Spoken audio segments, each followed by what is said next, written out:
రేపు 5వ తారీఖున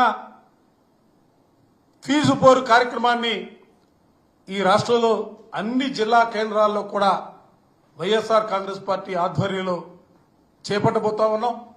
చేపట్టే ముందు కూడా నేను చాలా స్పష్టంగా సూటిగా చెప్పదలుచుకున్నా, మరోసారి చెప్తా ఉన్నా, పేద ప్రజల జీవితాలకు సంబంధించి పేద విద్యార్థుల జీవితాలతో మీరు సెలగాటమాడుతా ఉన్నారు.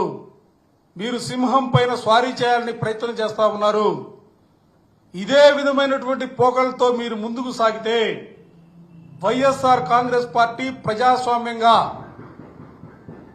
పెద్ద ఎత్తున దీనిపైన కూడా ఉద్యమించడానికి సిద్ధంగా ఉంది.